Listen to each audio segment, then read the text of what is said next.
Walter Reggiani, iniciando a playlist do Bate-Papo Teológico, onde nós vamos conversar um pouquinho sobre teologia, sobre até um pouquinho da vida, de como ele conheceu a fé bíblica, a fé reformada e tudo mais. Mas antes disso, da gente começar o bate-papo e abrir para o Walter deixar um oi aí para vocês, para a gente conversar, curta, compartilha, comenta, inscreva-se no canal, ativa o sininho para receber as notificações e deixa o like lá, que ajuda o nosso canal. Dito isso, tudo contigo, Walter, se apresente aí para os irmãos, dê uma boa noite, um bom dia, uma boa tarde para quem estiver vendo esse vídeo que vai ficar gravado aí. Quero saudar a todos com a graça e com a paz do Senhor. É um prazer estar estreando o quadro aí. E estreando. Pô, é um privilégio, né? Estar participando, então, dessa estreia. E espero que o bate-papo seja bom. Amém. Agradável e útil. É verdade. Né? Para o Evangelho, para a glória de Cristo. Isto. Então, Walter, vamos começar pelo começo, cara. Vamos lá. Sabe que aqui não temos tantas formalidades, eu sou da resenha também. Cara, como é que tu conheceu a fé cristã? Como é que tu chegou a essa fé cristã? Passou para o movimento pentecostal como um bom calvinista ou já caiu em berço de ouro? Seguinte, eu nasci quando eu nasci, meus pais eram de uma igreja batista, isso nos anos 60. Igreja batista era basicamente uma igreja muito tradicional, né? Sim. Então, se cantava hinos do cantor cristão, o culto durava 1 hora, tinha coral, tinha solo, não tinha pataquada, não tinha nada. Só que o que aconteceu? Quando eu era menino mesmo, assim, sei lá, 7, 8, 9, 10 anos, uma avó veio morar com a gente. E a minha avó, ela gostava de ir na igreja todo dia. Então, no domingo e na quarta-feira, ela ia com a gente na igreja batista. E segunda, terça, quinta, quase todo dia da semana, ela ia em alguma igreja. E geralmente onde tinha culto, era a igreja pentecostal. E daí meu pai pegava e fazia a gente ir com ela. E eu fui muitas vezes com a minha avó acompanhar ela nesses cultos. Para mim era uma tortura, né, meu? Porque isso, sei lá, 67, 68, 69. Eu estava bem longe de nascer, eu nasci então, em 1990. Deus é amor, Brasil para Cristo, essas coisas aí, eu fui muitas vezes, né? Tá, mas aí a pergunta... Interessante, porque eu sempre vi aquilo lá tudo com ceticismo. Eu era menino ainda. Sim. Mas eu ficava vendo lá o pessoal subir no lustre. E depois, nos anos 70, eu mudei de igreja, daí eu já fui para uma igreja mais batista, mas era mais, vamos dizer assim, entre aspas, avivada.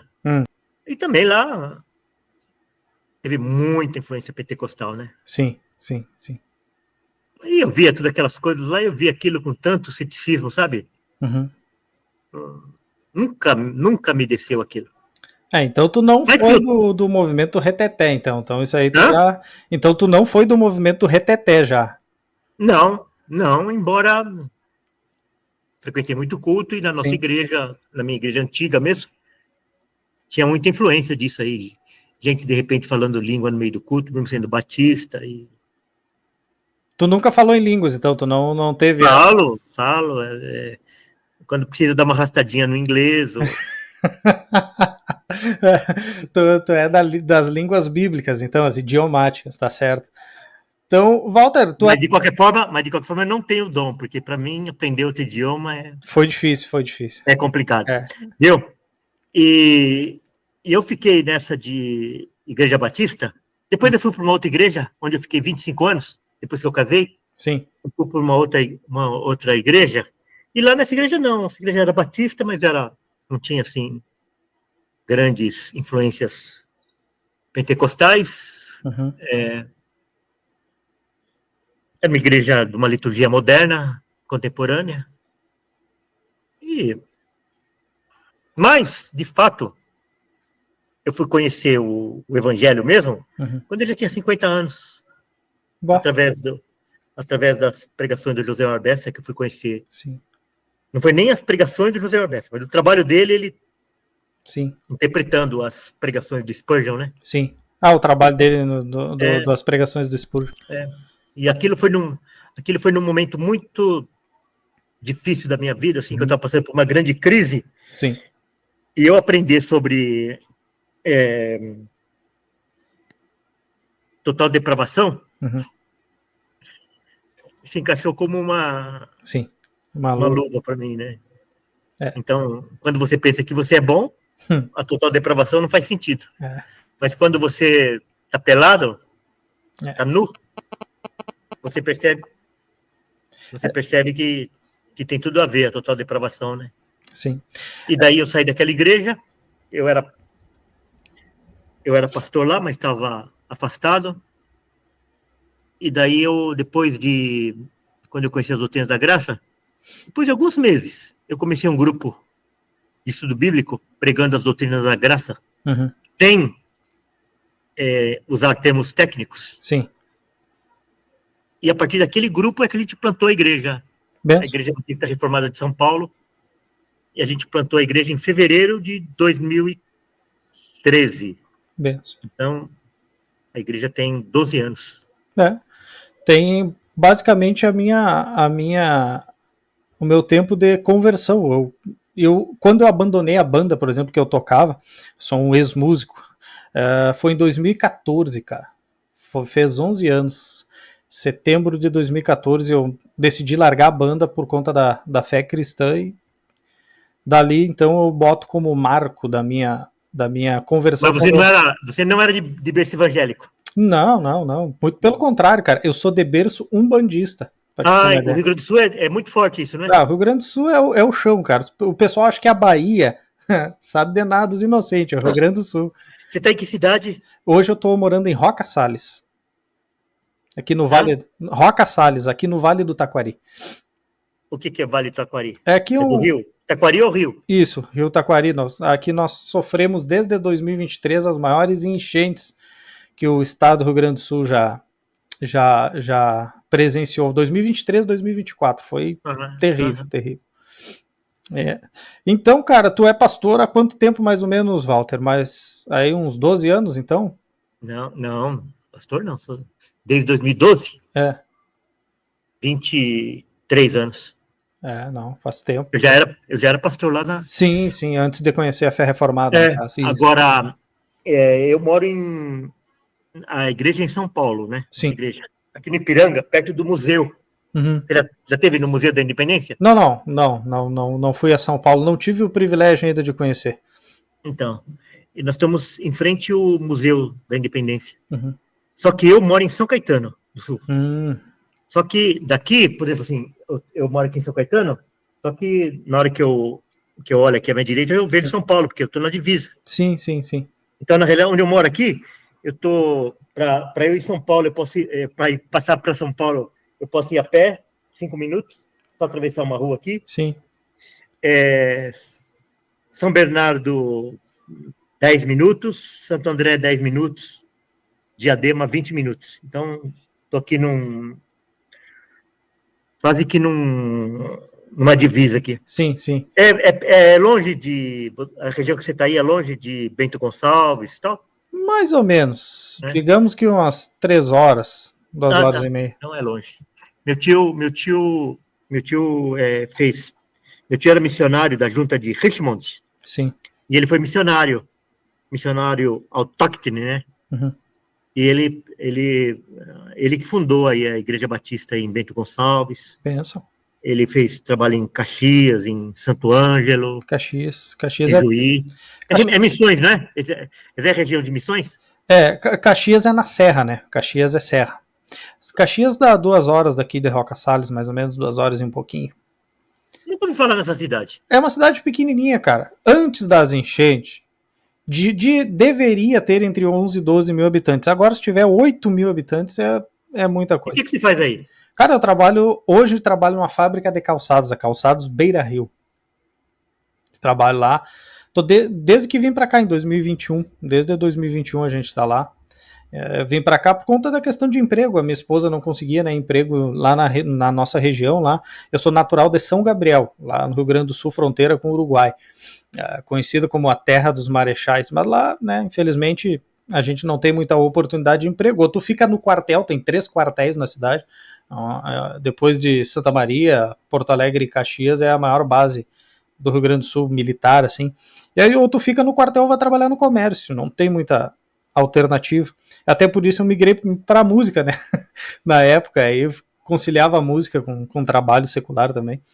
Aí surgiu a oportunidade, a gente veio para cá, os dois conseguimos emprego, estamos aí vivendo, enfrentamos a primeira enchente de 2023, onde a gente perdeu tudo. Ela também trabalha no mesmo local que você? Não, ela trabalha em outra empresa, eu trabalho numa e ela na outra. E então, cara, então tu... É conhecida essa marca de calçado, né? Sim, é a maior da América Latina, né, cara? É a maior, é grande mesmo. Vende bem. A cidade depende dela? Dela e da JBS, né? Tem outra que agora mudou, mas é JBS, que é o frigorífico, e a Calçados Beira Rio, é o que emprega a cidade toda. E depois aqui tem o Cultura também. São Caetano vive basicamente de 2 empresas. Uhum. As Casas Bahia, que é a matriz é aqui, e a General Motors, que é a sede da...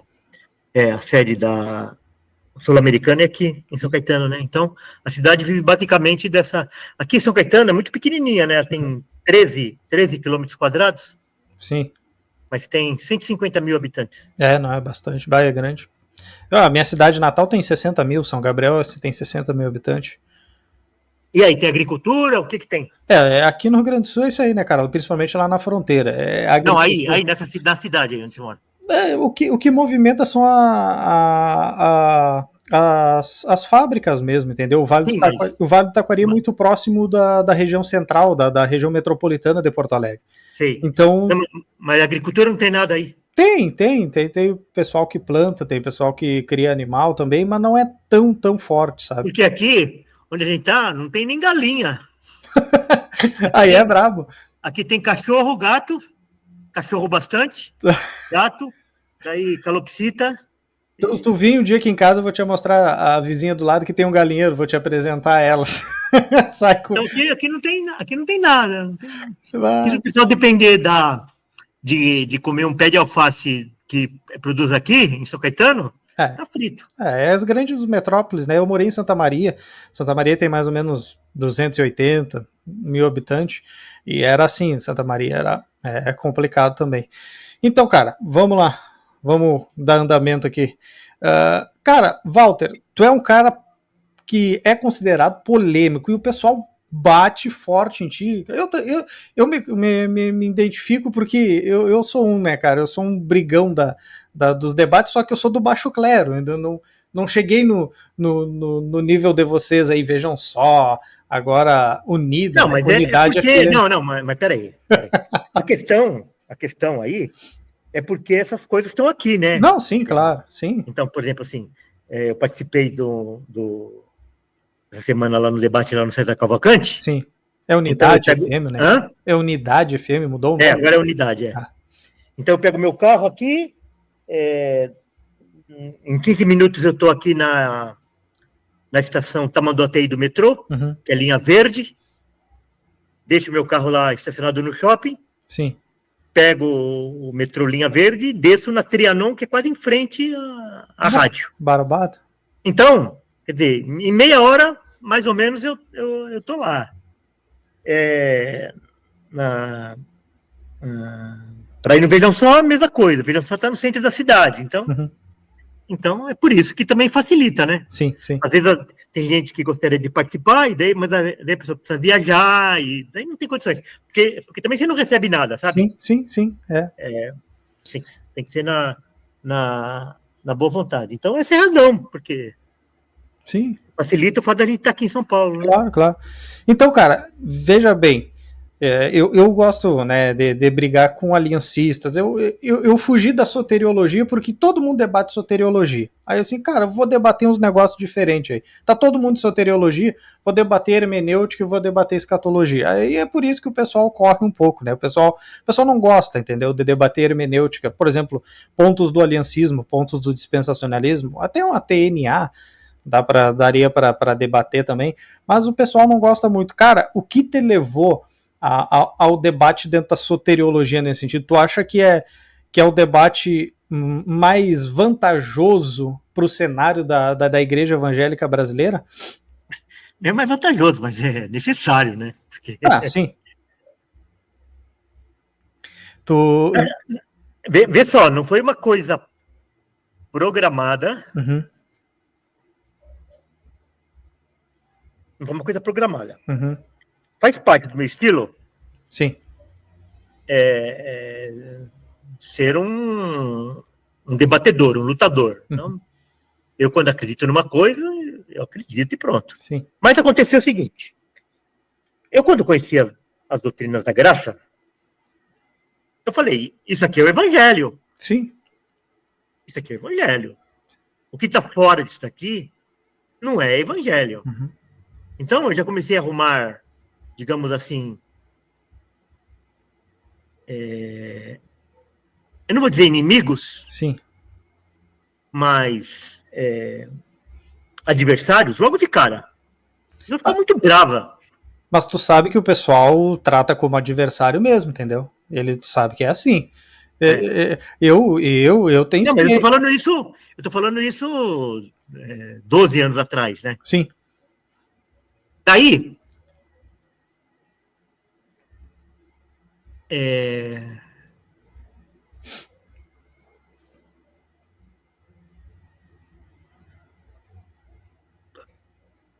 por uma questão de, assim, até ser um pouco cara de pau, uhum. porque eu não sou teólogo, né? Sim. Eu sou advogado só. Sim. Sou teólogo. A questão de defender uma tese está nas veias, né? Daí, o que aconteceu? Eu acabei me aproximando do pessoal através da Fiel. Eu acabei me aproximando todo daquele pessoal lá. Sim. Que tá ligado a Fiel. Fiz amizade, etc. Comecei a convidar eles para virem pregar na igreja e eles começaram a vir. Sim. Mas a primeira decepção que eu tive, lidando com esse pessoal que é reformado, conhecido, logo cedo eu percebi que eles eram tolerantes em relação ao arminianismo. Uhum. Uhum. Só que naquela época, isso 12 anos atrás, eles não eram militantes. Sim.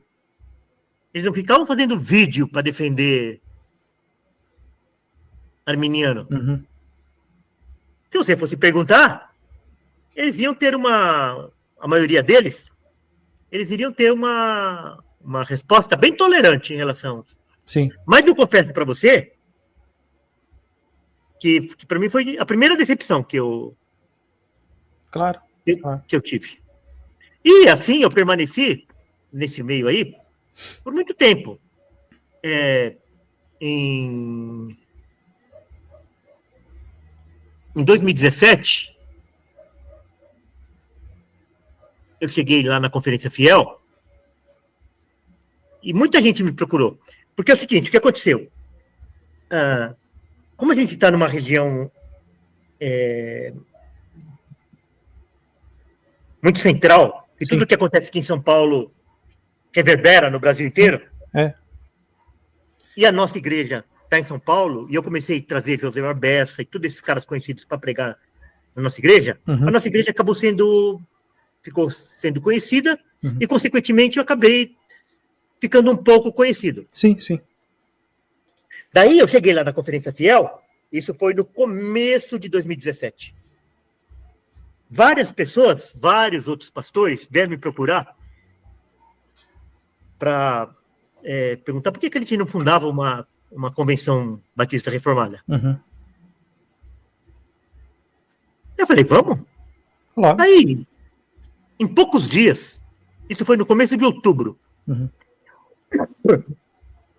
Em poucos dias, eu organizei uma assembleia para a organização da Comissão Batista Reformada, lá na igreja. Então veio gente de Brasília, veio gente do Nordeste, veio gente de diversas partes do Brasil, e a gente fundou a Comissão Batista Reformada. No dia... Por que a gente correu? Porque a gente queria organizar no dia 31 de outubro. Sim, entendi. Para combinar com a reforma. Não é só combinar com a reforma, mas foi nos 500 anos. Sim, então, bem... Eu estava em Santa Maria nessa época. A Comissão Batista Reformada foi organizada dia 31 de outubro de 2017. Isso. E eu fui eleito presidente. Você não sabe o que é lidar com Batista Reformado. Cara, eu imagino, cara, porque assim, o presbiterianismo, os presbiterianos são chatos, mas os batistas reformados, eles... Sabe por quê? Porque tem batista reformado e o cara, a ceia dele é ultra restrita. E tem o batista reformado que é livre. Sim. Tem o batista reformado que o princípio regulador do culto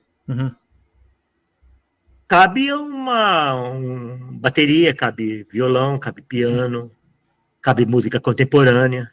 E tem batista reformado, ele é rígido, não tem nem... É salmodia exclusiva? Sintetizador, como que é aquele negócio que dá o tom? Como é que chama aquilo? Como assim, tu quer é tipo um regente que tem ali... Como é que chama aquele negócio que a pessoa assopra para dar o tom lá do hino e depois canta? Barbaridade, agora tu me pegou ali, porque esse culto assim, tão reformado... Não, então, mas sem nenhum instrumento. Então, no meio batista tem isso. Tem meio batista reformado? É só na capela mesmo, sem instrumento nenhum. A capela, tá. No Batista Reformado tem gente que só tem salmo no culto. Sim, salmodia exclusiva. Isso aí tem bastante. Isso aí tem bastante. Tem tudo. Só qual o problema? O problema é que cada um acha que todo mundo deve seguir aquilo lá. Se não for aquilo... Sim, isso é normal, cara. Isso é normal. E daí veio a pandemia e lá nós ficamos uns 3 anos, basicamente, para registrar. Imagina você correr atrás de registro de uma associação desse tipo, ainda aí no meio. A pandemia foi 2020, né? 2020 ela começou, né? 2020 começou, 2021 pico. 2021 então, pico e 2022 ela começou a sair de cena. E daí, eu falei assim, quer saber de uma coisa? Eu não vou perder meu tempo com isso, não. Eu tenho coisa mais útil para fazer do que ficar envolvido com isso daí. É muito burocrático, cara. Muito burocrático para pouco proveito. Muita oposição. Muita oposição. Não, e os caras, dá para entender que os caras são chatos porque eles vão querer do jeito deles, entendeu? Vão querer do jeito deles. Você imagina, você já participou de assembleia de igreja? Já. Já é duro, não é? É terrível. Você sabe que você participar de assembleia só com pastor? Aí quem sabe mais, grita mais, é assim que funciona.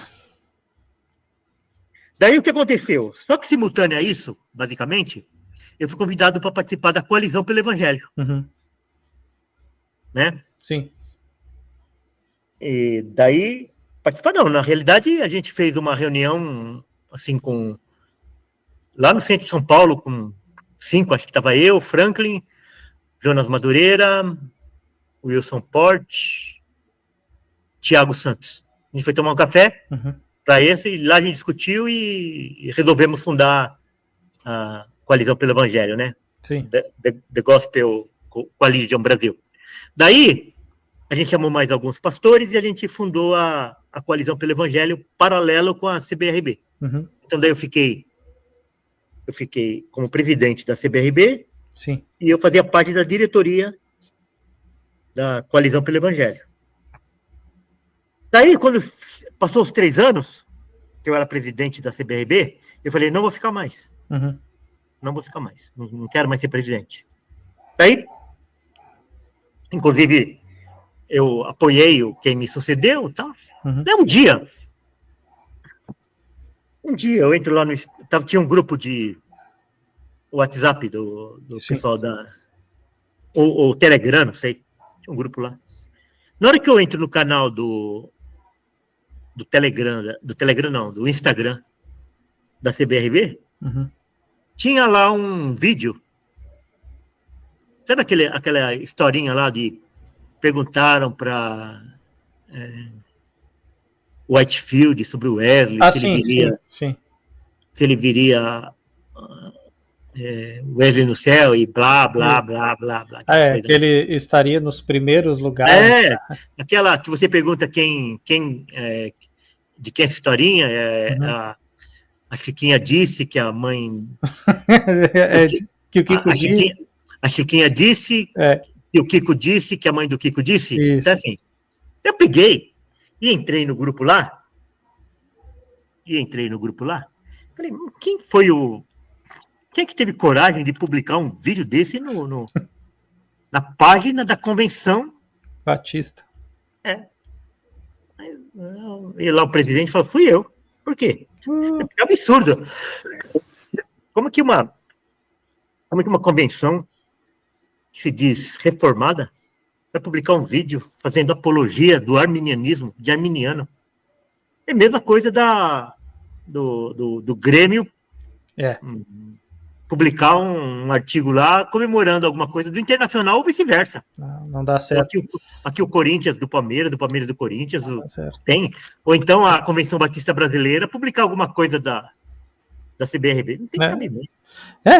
Tipo eu que sou dispensacionalista dizer, não, o aliancismo tá certo nesses aspectos aqui. Não dá, velho. Não dá. Daí eu peguei. Mas olha, foi não foi uma baixaria, mas aí eu tinha uns caras lá que eles aproveitaram todo o recalque que eles tinham em cima de mim. Normal. Cara, pra despejar. Agora é o seguinte, eu não sou um cara legal pra se brigar. Sim. Daí, não que eu seja melhor do que ninguém, não é?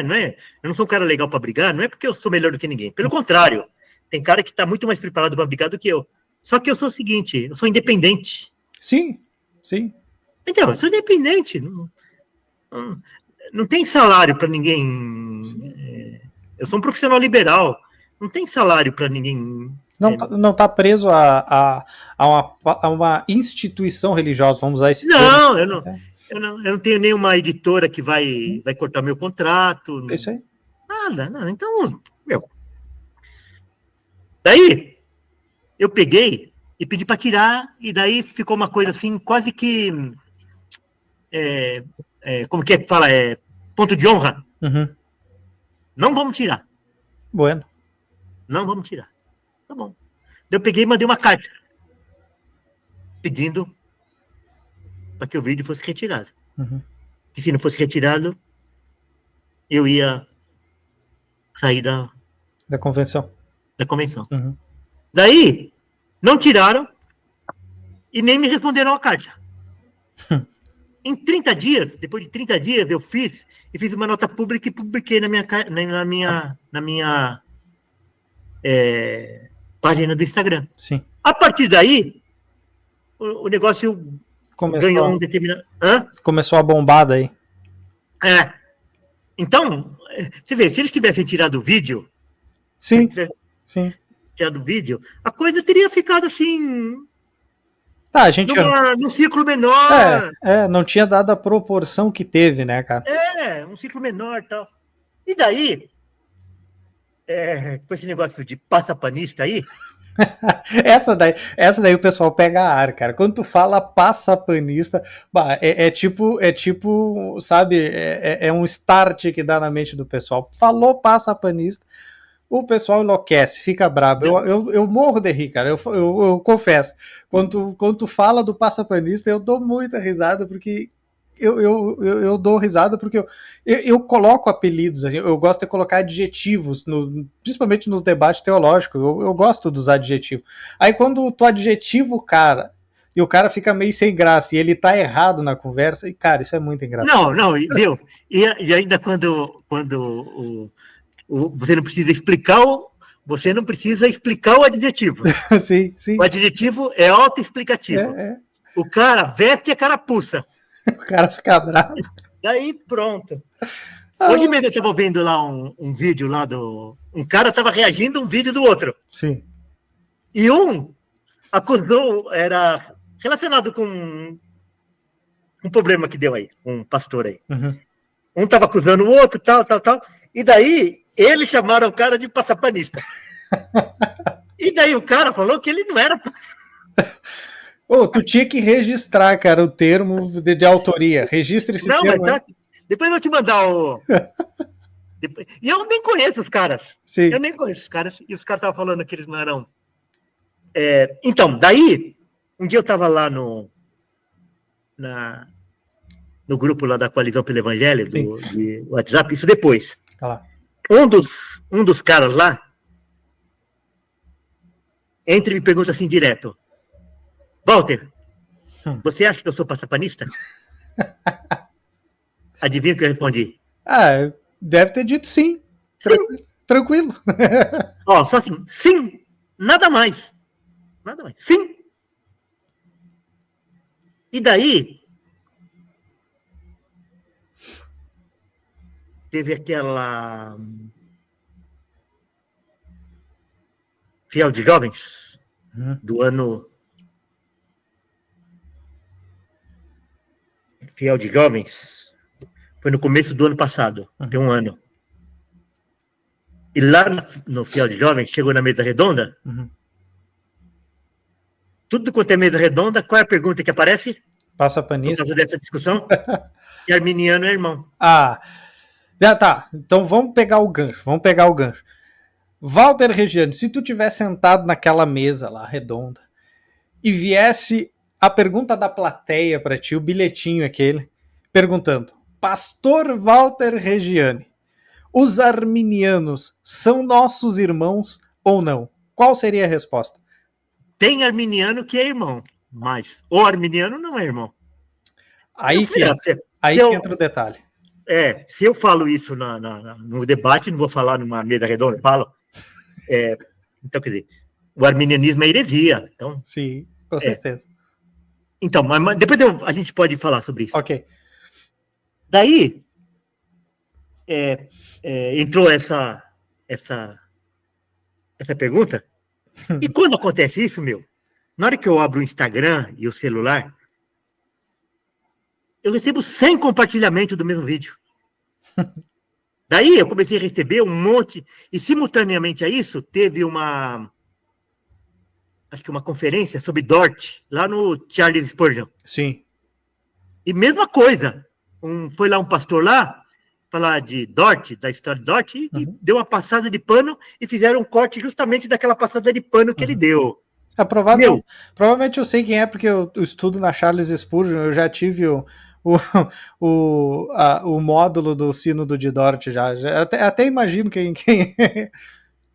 Daí, eu recebi, umas 100 vezes aquele negócio do Spurgeon e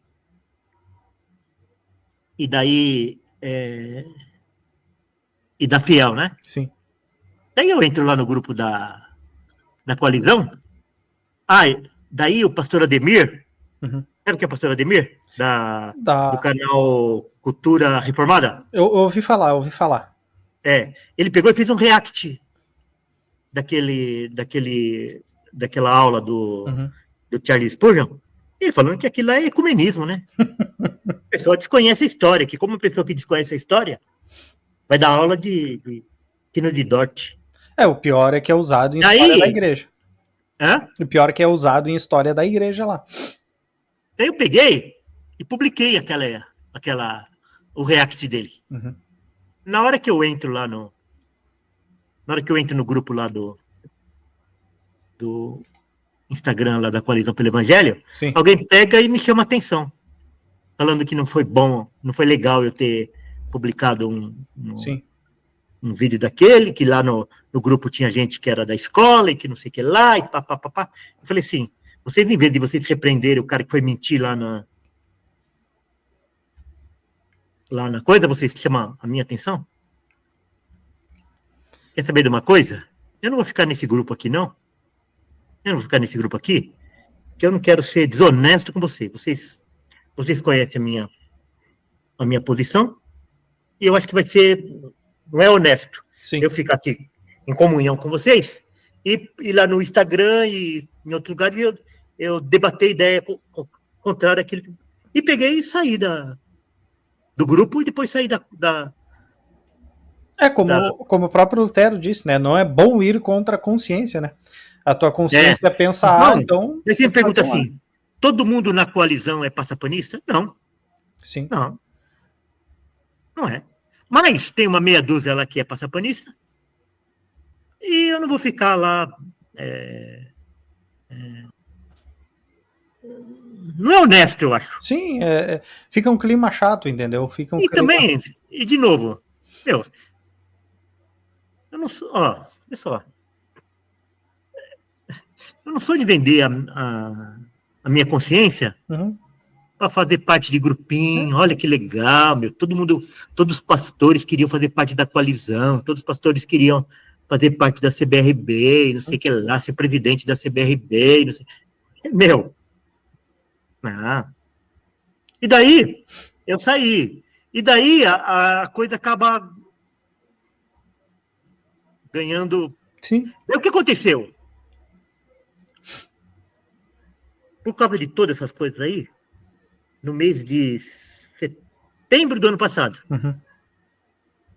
eu pego e recebo uma mensagem de um amigo meu no WhatsApp. Ele falou assim, você já recebeu essa carta? E me mandou a carta. Sim. Só que a carta não tinha nome. Tinha carta, mas não tinha... Estava em anônimo. Eu falei assim, não, você vai receber. Você vai receber. Meu, 50 assinaturas. Todos esses dos conhecidos aí, 90%. Eu não vou falar nome nenhum. Sim.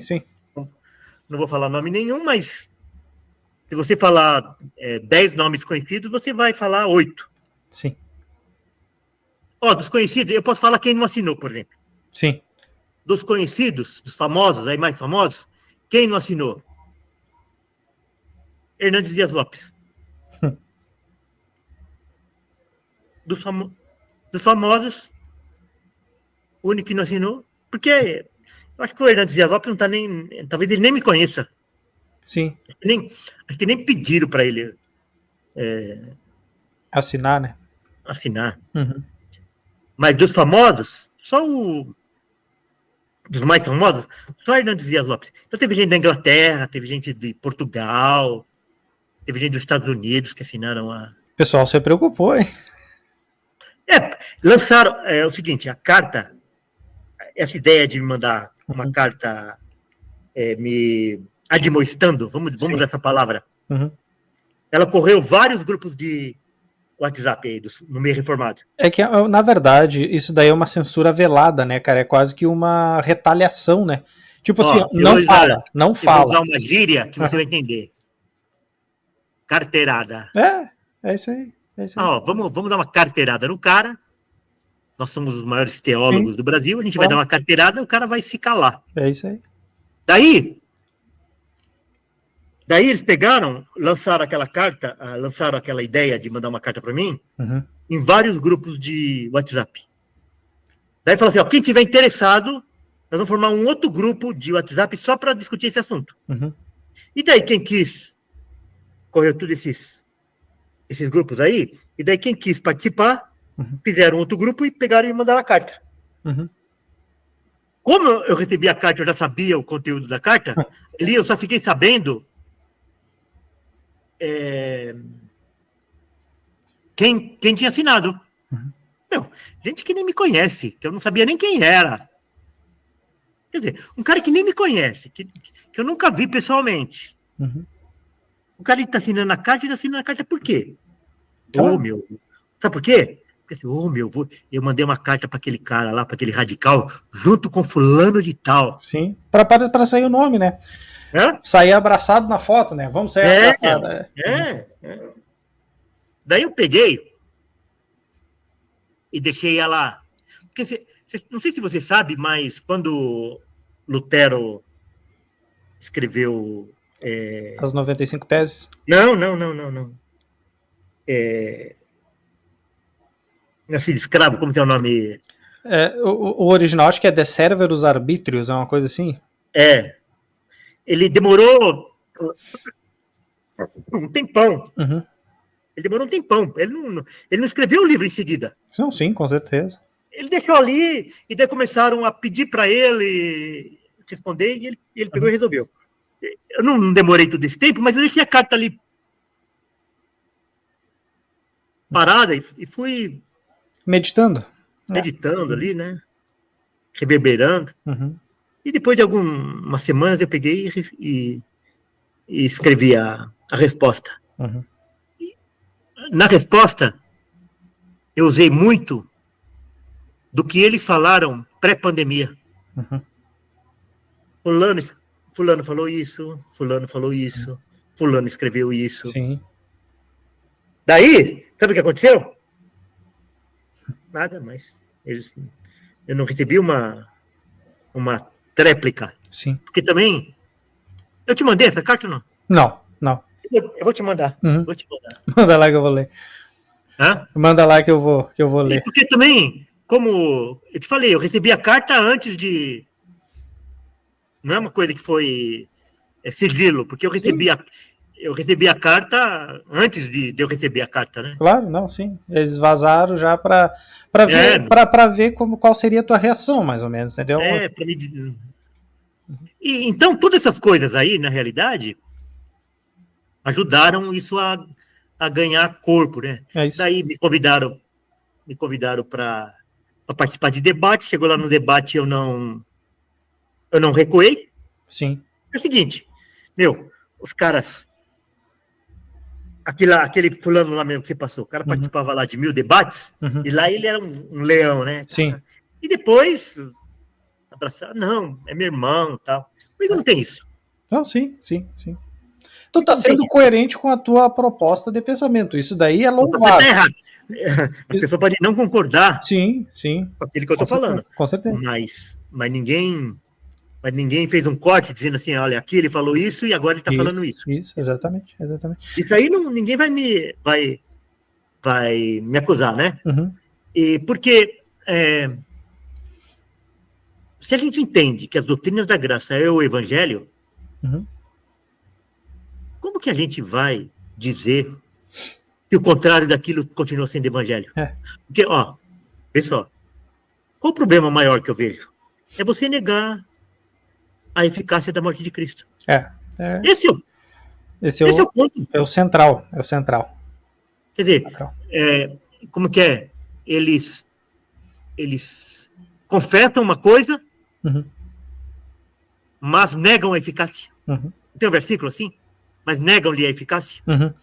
Assim, o que eu vejo, principalmente, e aí, né, ponderando mesmo pro lado arminiano da coisa, e até pros amiraldistas, vamos dizer assim, a questão da morte de Cristo ela é inegociável dentro da salvação. Por isso que o amiraldismo foi considerado heresia, tanto quanto o arminianismo. O pessoal não consegue entender. É que dentro, infelizmente, do calvinismo teve esses desdobramentos, como aquela visão que a morte de Cristo foi potencialmente eficaz para todos, mas eficazmente ela tem uma ação nos eleitos. Isso tem um fundo de verdade numa hipótese de que a morte de Cristo ela poderia salvar todos. Nesse sentido, poderia salvar a todos. Se ele quisesse. Se ele quisesse, é óbvio. Mas a aplicação da morte de Cristo em todos os textos bíblicos é só para quem creu. Entendeu? E foi destinada só para quem creria, né? Exatamente. Mas é que entrou esse calvinismo mais soft, vamos dizer assim, né? Vamos botar assim, mais tragável, dessa morte de Cristo, que é o nome da doutrina, expiação potencialmente ilimitada, ou potencialmente eficaz. Mas é que isso daí é uma suposição, não é uma aplicação do texto. Deus poderia ter feito seres perfeitos. Sim, poderia, mas não fez. Deus poderia ter evitado a queda, Deus poderia. Mas não. Mas é que a gente aqui no Brasil, principalmente no meio que eu reverbero no meio anônimo, eu vejo o pensamento comum do pessoal aí, mas Deus poderia fazer. Tá, mas Deus poderia, mas não fez. O que importa é o que ele fez. Mas se Deus decreta todas as coisas, então ele é autor do mal. Não. Se Deus ele deixa a humanidade andar debaixo do pecado, então ele continua sendo o autor do mesmo mal, porque ele sabe o que vai acontecer e não faz nada para combater. Tu é um advogado, Walter. Alguém que vê um crime, sabe que um crime vai acontecer e não faz. Ele não é considerado culpado. Crime de omissão, claro. Não? Eu falei nesse debate que eu participei na segunda-feira, eu falei sobre isso. Sim. Eu falei, olha, todas as coisas Deus decretou. Claro, com certeza. Só que algumas coisas Deus decretou que elas acontecessem. Isso. E outras Deus decretou que ele não iria intervir. E ele sabe o resultado. Temos a lei da gravidade, certo? Sim. Eu estou com esse papel aqui na minha mão. Sim. As leis naturais, né? Ok? Então, se eu soltar ele cai. Ele vai cair. Eu sei o resultado. Isso. Então, na hora que eu resolvo não intervir, aqui, porque eu posso intervir assim, ó. Sim. Não caiu porque eu intervi. Na hora que eu resolvo não intervir e ele cai, é uma decisão também. Claro. É um decreto também. Claro. Então, Deus sabe qual é o resultado quando ele deixa o homem sem a intervenção dele. Sim. É o resultado, porque o homem é caído. Com certeza. O homem é naturalmente mal. Então, Deus decreta todas as coisas? Decreta. Sim. Só que algumas coisas ele decreta que ele vai fazer e outras coisas ele decreta que ele não vai intervir. E ele não intervindo... É decreto igual. É decreto igual. Entendeu? Porque, veja bem, eu sempre... O pessoal mais infralapsariano usa muito o termo decretar permitir. Ou permitir, decretar permitir que eles usam. Aí eu pergunto sempre ao pessoal que é infralapsariano o seguinte, gurizado, tá, vai lá, Deus permitiu, tá tudo certo. Se Deus não tivesse permitido, não aconteceria. Então a permissão é tão decretiva quanto o decreto ativo de Deus. Tanto a ação ativa quanto a passiva de Deus, é tudo ativo no final. É um decreto de não intervenção. Isso. É igual no Brasil, o Supremo, ele quer legislar sobre coisas que o legislativo não legislou. Mas a decisão de não legislar já é uma decisão. É uma decisão. É por isso que eu digo pro pessoal, principalmente para arminiano, mas Deus permitiu. Filho, tá no mesmo problema, meu filho. O problema só mudou o lado do problema, entendeu? As pessoas querem julgar Deus. É isso aí. Exatamente isso. Exatamente isso. E nós não somos juízes. Então é isso. Daí, o que aconteceu? Como resultado disso, eu perdi quase todas as amizades que eu tinha antes. Quase todas. Mas, por outro lado, eu ganhei muito mais. Com certeza. Então, hoje eu tenho relacionamento, assim, mais estreito com mais gente do que eu tinha antes. Com certeza. Porque aí o pessoal que vai estar contigo é um pessoal que vai andar na mesma linha que tu, vai ser mais fiel, entendeu? Então, se não fosse assim, nem a gente ia se conhecer. Com certeza. Porque você me conheceu quando? Recentemente, pelas redes sociais? Um ano e pouco atrás. Não, quando eu estava lá no meu nicho, fazendo lá o meu trabalho, tanto na CBRB como na coalizão, na igreja, eu não me conhecia. Claro. Às vezes a pessoa entra lá e fala assim, por que você não só prega o evangelho? Eu falei assim, por que você não prega o evangelho? Eu falei, amigo, entra lá na minha página no YouTube lá da igreja Sim. Eu já estou fazendo isso há 10 anos e continuo fazendo. Sim. E quando eu estou pregando lá no domingo e tal, eu não estou falando desses assuntos. Sim. É que a minha página no Instagram é para isso. E se não fosse minha página no Instagram com esse enfoque, você nem me conheceria. Sim. Mas o pessoal, Walter, nesse sentido aí, a internet até é um pouco ingrata, tá? Porque, veja bem, se tu faz... Eu falo por mim, meu canal tem 850 inscritos, é um canal mísero, assim, sabe? Eu boto lá, eu tenho uma série que eu faço no meu canal sobre o livro dos Salmos, onde eu tiro aplicações práticas do texto. É 50, 60 visualização no máximo. Faço um react de algum short ou de algum vídeo de algum famoso, é 1000 e poucas visualizações, entendeu? O pessoal quer sangue. O pessoal quer treta, quer ver briga das pessoas, entendeu? E isso daí é ridículo, cara. Claro que há espaço para o debate, claro que há espaço para treta teológica, isso aí sempre existiu, inclusive entre os apóstolos. Aqui, ó. Entendeu? Ó, você vê aqui, ó. É mais o pessoal. Aqui, deixa eu ver, no meu Instagram aqui. Sim. Então, aqui, ó, tem 3 mil, 5 mil, 2 mil, 4 mil. Daí eu fiz um vídeo lá daquela treta lá do Eliseu Rodrigues com Sim. Como é o nome dele? O apóstolo, o profeta lá. O gurizinho ali, o... Leonardo Salles. Ah, tá. Daí, 16 mil. É isso aí. Exatamente isso aí. 16 mil. Uhum. Então, assim... Eu faço vídeo assim, ó.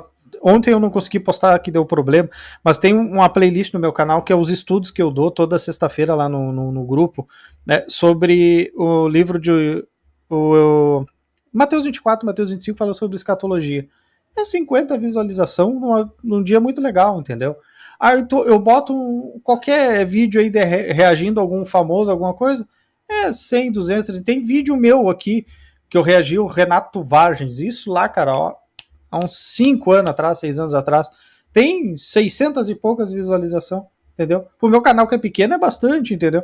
Aí tu bota um negócio sério, um estudo, 50, 60 visualizações. Então, mas só, treta... é o seguinte, deixa eu te falar uma coisa, A gente, é lógico que a gente gosta de ser ouvido por mais gente. Sim. Mas a gente não tem que se preocupar. Não, sim. Não, eu sei que você também não está preocupado com isso. Eu não teria parado de fazer. Sim, não, mas olha... E também tem outra coisa, né? Comprar views e comprar seguidor, tá venda também, né? Sim, com certeza. O pessoal usa boot aí direto. E é só você dar uma patrocinada numa dessas aí. Deu. Então é o seguinte, o que eu ia falar? Que na realidade... Deus sabe a pessoa que é para ser alcançada. E também, de uma certa forma, a internet, ela eterniza. Sim. Ó, dizem que Pink, ele falava para meia dúzia de pessoas. Depois de 100 anos, provável. É bem provável. Depois de 100 anos, olha... Quantos ele alcançou? Pink é conhecido. Então, Walter... para a gente não estender muito aí, a conversa tá boa, mas só para tu deve estar ocupado aí, né? Tem outras coisas para fazer. Então, tu acha que tu é procurado para os debates, Walter, por conta desse, vamos dizer assim, por o estado mais epidérmico do Walter Reggiani ser, ou porque falta pessoas dispostas para o debate público? E tem gente, eu conheço gente que não gosta de debater, entendeu? Tem gente que sabe muito, mas na hora do debate né, vê só, esses caras famosos, eles não vão debater porque eles não querem se expor, né? Com certeza. Certeza. Porque não você vai preparado para 5 horas de debate. Sim. Só que é 50 minutos. Claro, tu tem que condensar muito. Você não tem tempo e nem agilidade para você... Então, agora, eu reconheço, por exemplo, que eu sou um cara exótico. Sim. Eu reconheço que eu sou um cara exótico. E pelo fato de eu ser exótico... Então, eles me chamam, e agora está acontecendo uma coisa, assim. Algumas pessoas estão pedindo para debater comigo. Então, eles têm contato lá Sim. Eles têm contato lá no canal, e daí eles pegam e falam assim, não daria para você convidar o Walter para debater comigo tal assunto? E daí eu vou debater. Mas, na realidade, eu nem pergunto com quem eu vou debater. Sim, só porque, na realidade... Agora, o Vejam Só não é assim, mas nos outros canais que você vai debater, sempre que você vai debater 2 contra 1. Ah, com certeza. Com Porque certeza. O mediador é arminiano.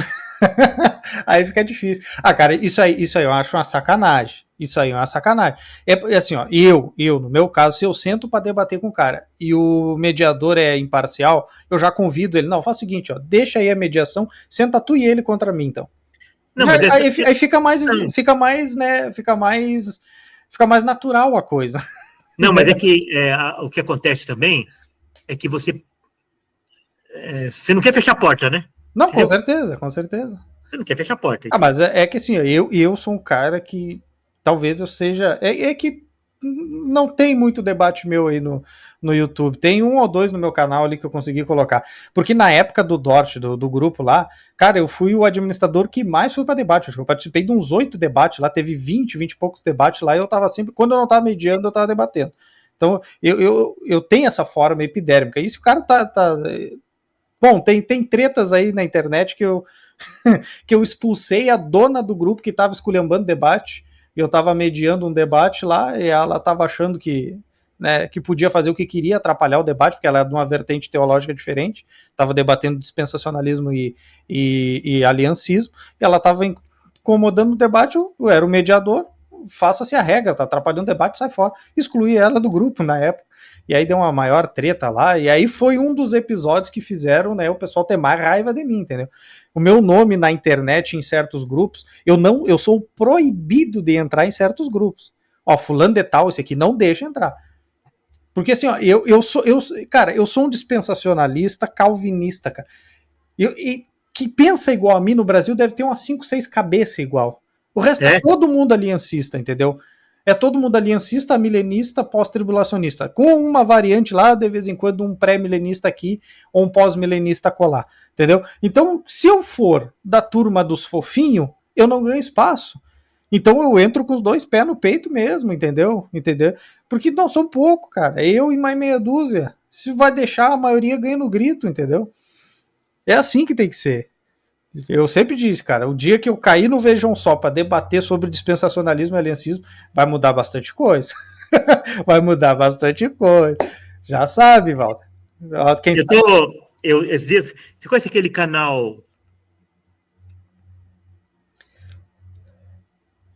Resistência Apologética? Já ouvi. Do... Qual é o nome dele? Marcos? Uhum.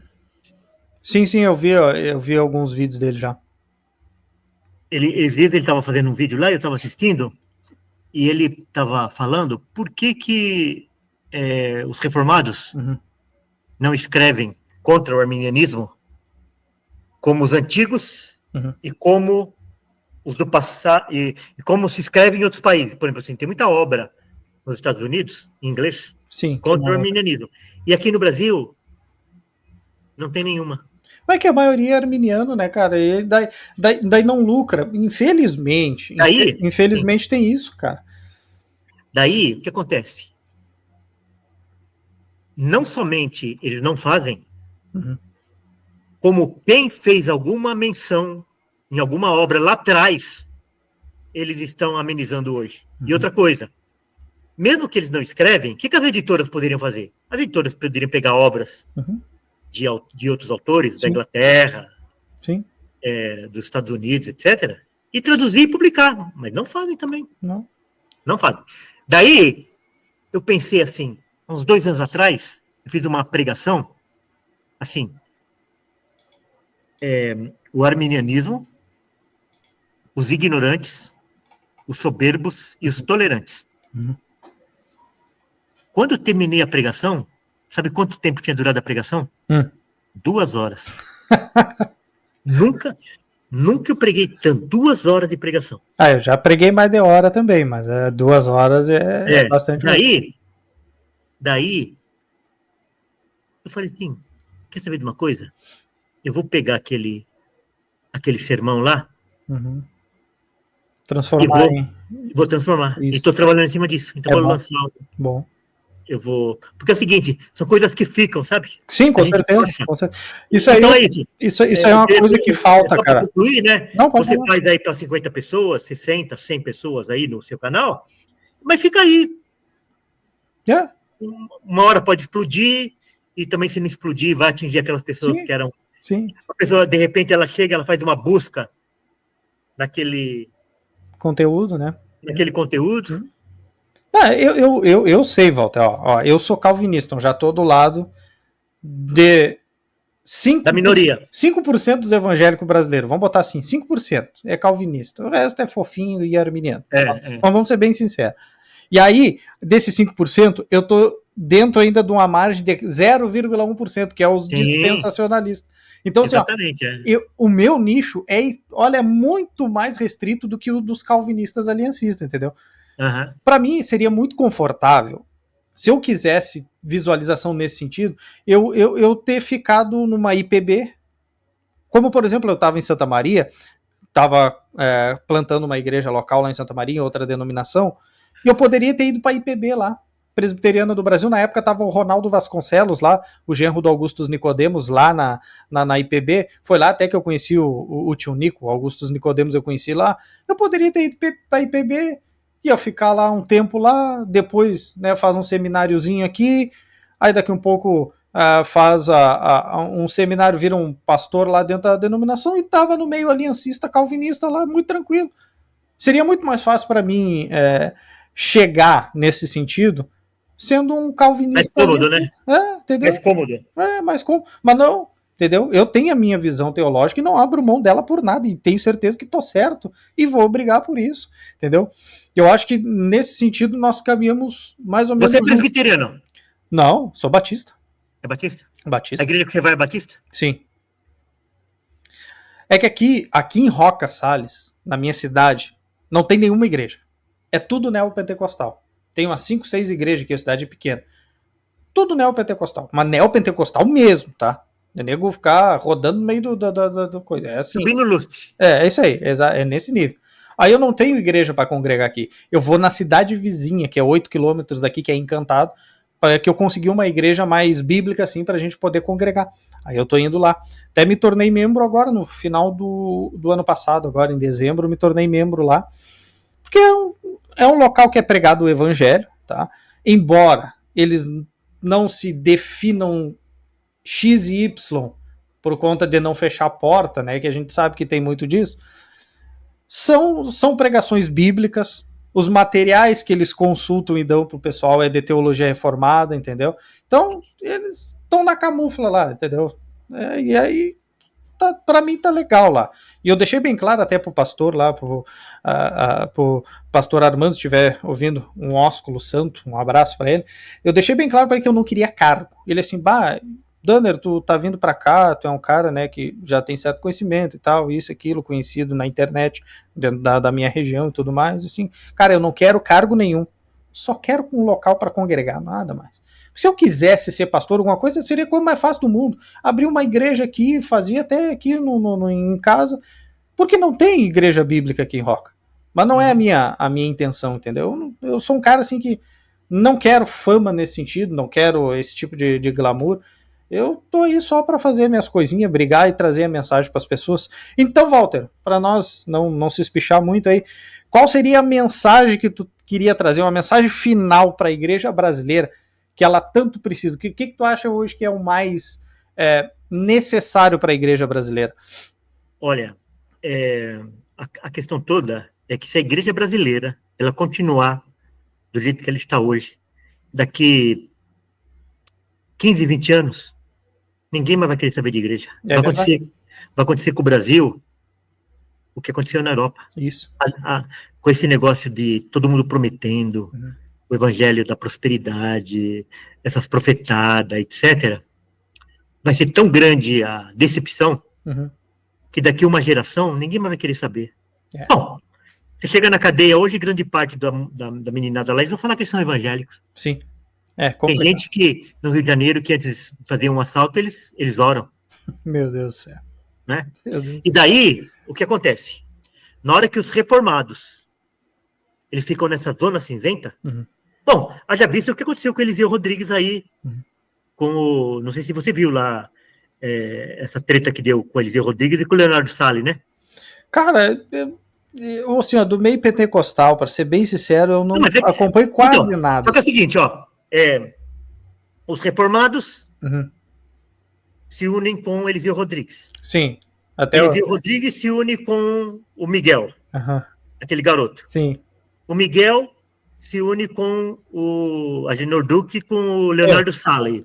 Então, indiretamente, tá todo mundo na os reformados, eles são misturados com quem? O Leonardo Salles, entendeu? É brabo.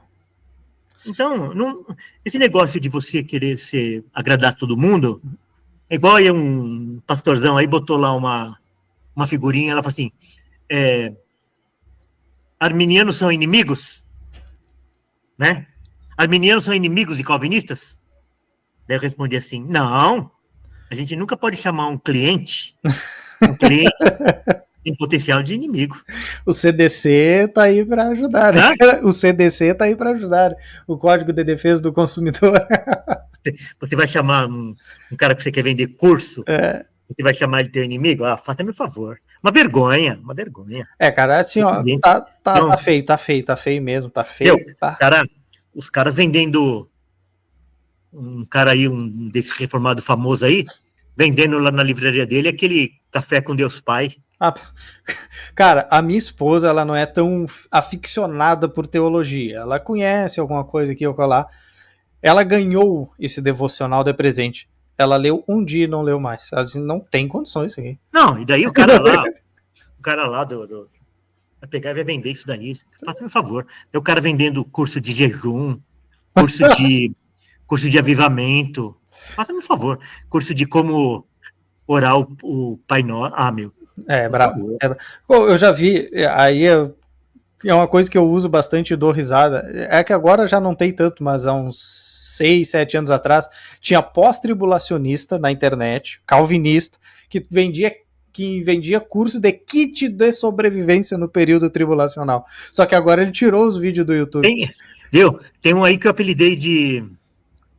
Como eu não gosto de citar o nome, né? Eu apelidei ele de Deixados para Trás. Eu sei que é. Mas, então, tá vendo?